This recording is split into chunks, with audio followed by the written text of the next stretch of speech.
Hey guys, I want to welcome you to the first video in my series, Bob Ross and the Art of Guitar. I am excited to have you guys here with me on this next step in my musical journey. So this channel, just to give you an idea of what's going on with how I'm approaching this series, is that I'm going to take suggestions from you.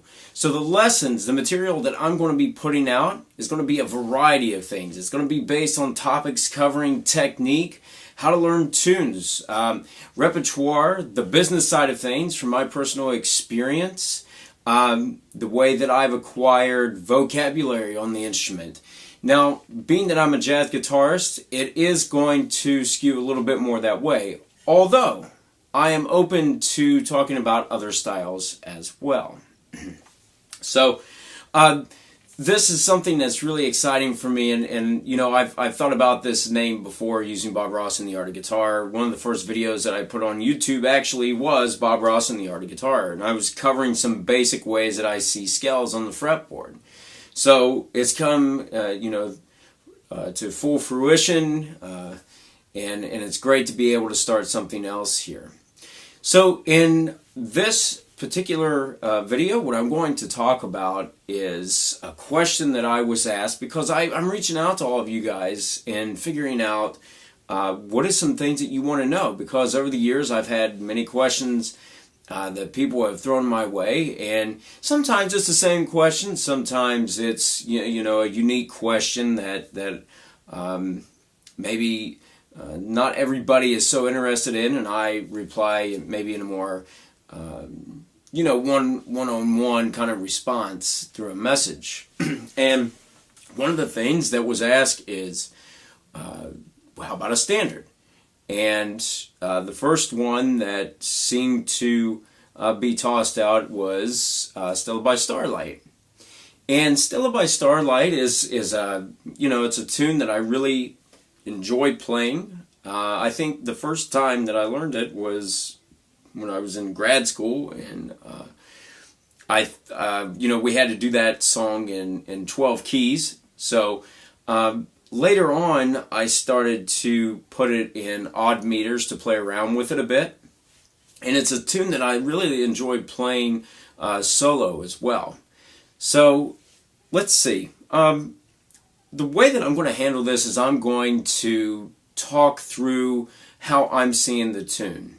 Right? Now, I can go more specific on how I went about learning the tune and analyze it a bit more if you prefer, but what I'm going to do is just go through and talk about the way that I like to see the tune or approach the tune. And this is going to be based on the way that you've seen it through the changes that are presented in the real book, because I think a lot of you who ask about the tune are using that particular version to play through the tune. Now, there might be some variations across the different books on how exactly some chords are put together in there, but I think there's a pretty standard way that everybody handles it. So, the very first thing is, let's talk about what's going on with the tune here.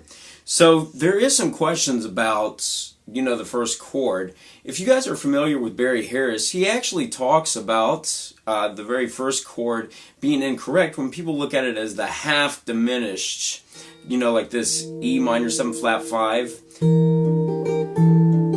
going to an A7. He referred to it, if I remember correctly, it was more of a diminished type, maybe a diminished with a major 7 on it. And if you take a listen to the video that I started with, what I'm doing is I'm playing a voicing here. I put this out front, where I had a B flat in my bass, and I had a B flat that I'm playing with, a C sharp, an F sharp, and an A. So you could see this as, you could actually put A in the bass, and this would give you the flat 9, and you'd also have the 13 in there. But I put the B flat in the bass of this. So it's something I'm doing that's a little bit different, a little bit different sound that I like to hear.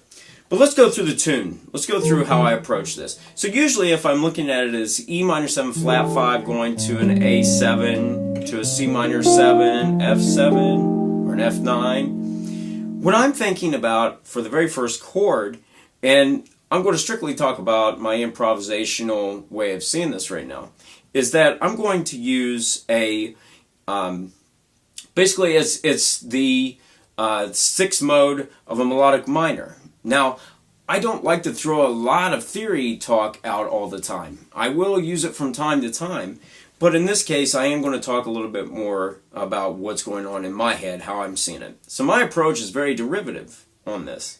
So I'm using a E minor 7 flat 5. I'm thinking about my G melodic minor scale, and I'm starting on the E.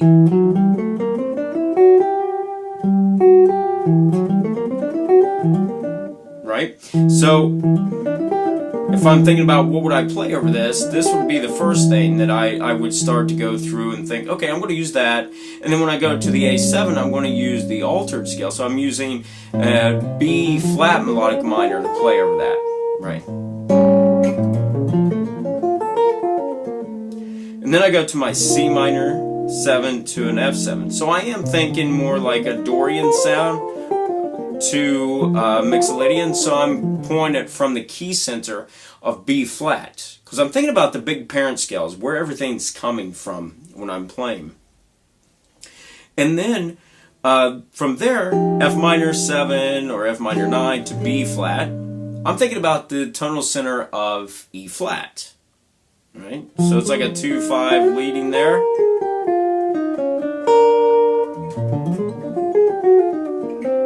Now the difference is, I don't go to just an E flat major. I went to an E flat major with a sharp 5. So in that case, if I'm pulling it from something, I'm pulling it from my C melodic minor.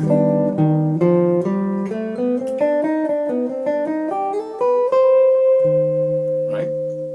And then an A flat 7 after that.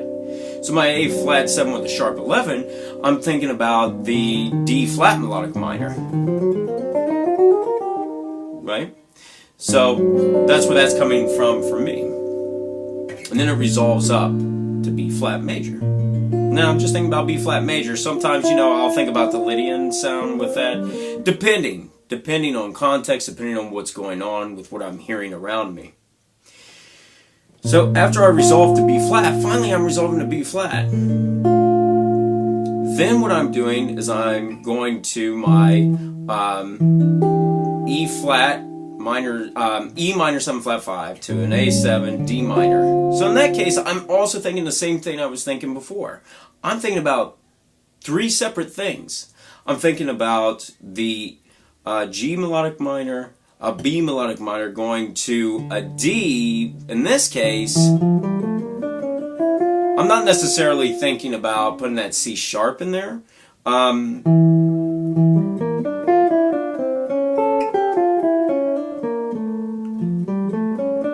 could, I could think about putting the C sharp in there, but I don't really land on that. I'm not hearing that, because to me, that implies more of, although it could be pulled from melodic minor, D melodic minor, it almost comes across as a harmonic minor sound to me, and that's not what I'm going for in that particular case.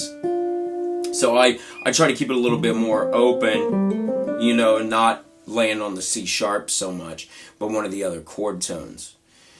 And then that resolves to an F major, and in this case, I am thinking about just a straight F major scale. Then it goes through the process again, an E minor 7, flat 5, A7, where I'm using that same idea with my melodic minors.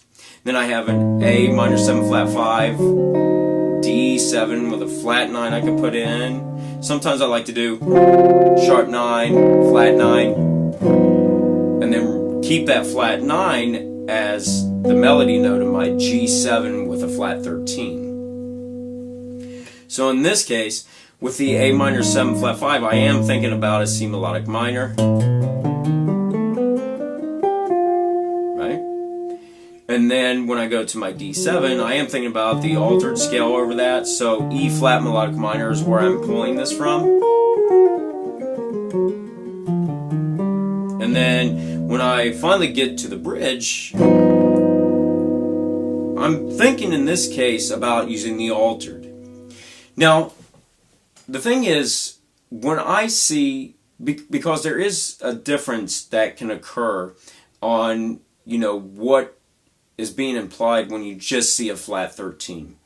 In this case, when I see the flat 13, based on the other sounds that I'm hearing, what I am thinking is using an altered scale on this too. So I'm pulling from an A flat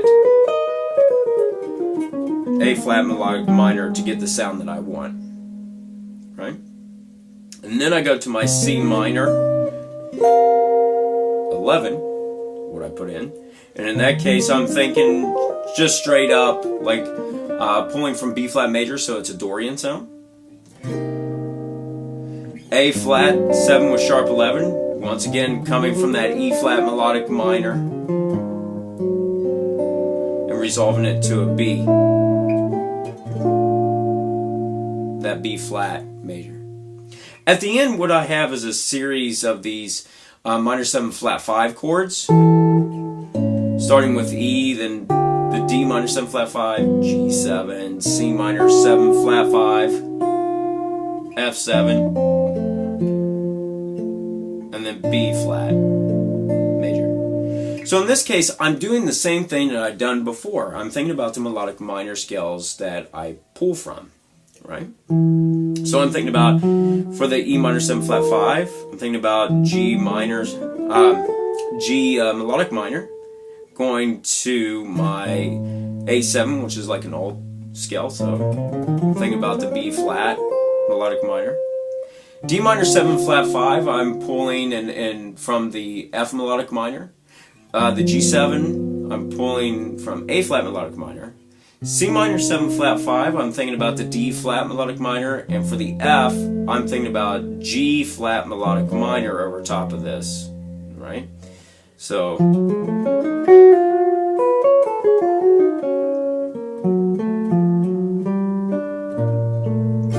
then I resolve it at the end to my B flat major.